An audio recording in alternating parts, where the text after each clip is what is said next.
A very good afternoon. This is Lunchtime News on MTV. You're with me, Dasani Aptava. Let's start off with a look at your headlines. Search operations underway in the Nilwala River in search of a woman and a child. 3 individuals arrested over the possession of heroin. Paddy Marketing Board says that paddy stocks remain in storehouses due to low demand. Today marks Unduap Poya Day. Sripada pilgrimage begins today. Now moving on to our local news for the day, a search operation has been launched on suspicion that a woman has jumped off the Mahanama Bridge in Mathura into the Nilwala River along with a child.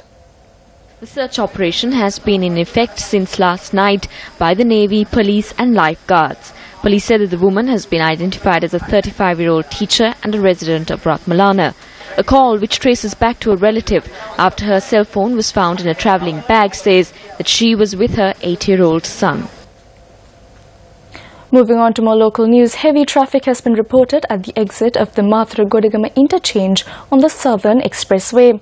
Police said that the issue had arisen as an increase in the usage of the expressway owing to the long weekend. A long queue of vehicles nearly 3 kilometers long from the exit of the Godigama interchange has been reported. Police said that 4 exit points are available at the Godigama interchange and have advised motorists to use them and proceed.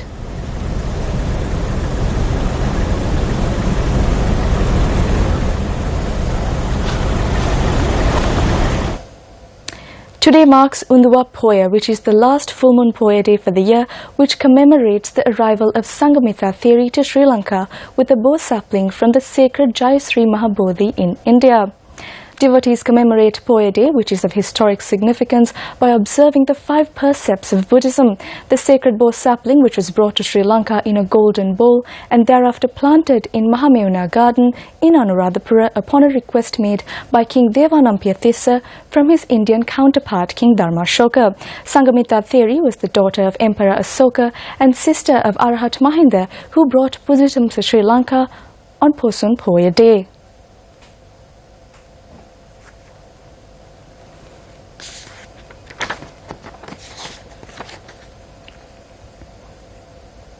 The annual Sripada pilgrim season begins today. The pilgrimage season runs from Unduap Poya to the Vesak festival, reaching its peak mid-season at Medin Poya.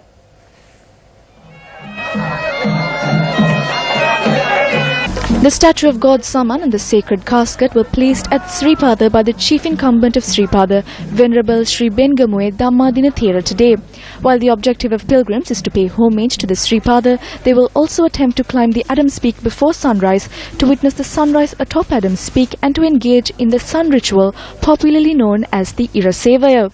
There are a number of sources such as inscriptions and in historic chronicles such as the Mahavansha, Deepavansha, Chulavansha, Ancient Chronicles and Rajavaliya, as well as the Samantakuta Varnava, which were written during the Dhammadeniya era, and even a number of literary sources written during the Kotte era, all cite the many kings who paid homage to the sacred Sripada.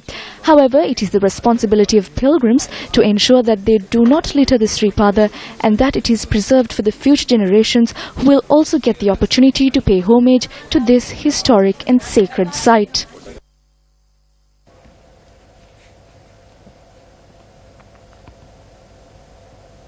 Also in local news, the Paddy Marketing Board says that stocks of paddy purchased by the government has piled up at storage facilities due to the low demand for paddy.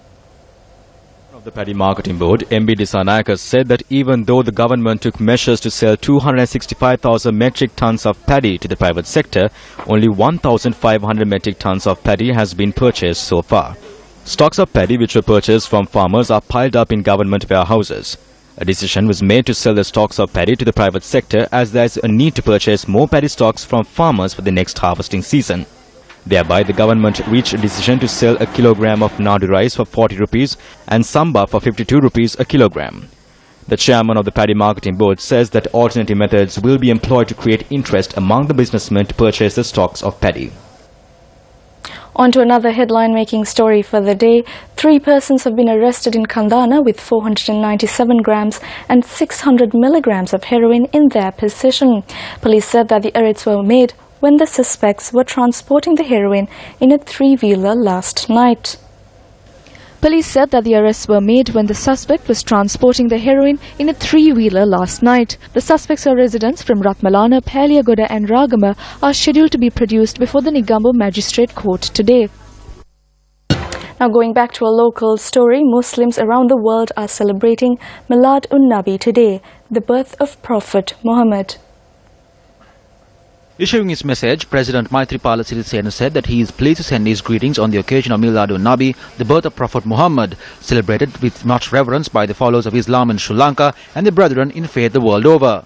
President Sirisena said that this day of significance for the followers of Islam draws attention to the teachings of the Holy Prophet that lays emphasis on peace and harmony, which led to the building of important religious and cultural traditions. Issuing his message for Milad-un-Nabi, Prime Minister Ranil Wickremesinghe said that celebrating the birth of Prophet Muhammad can be used to defeat all extremists and use this opportunity to create a good society.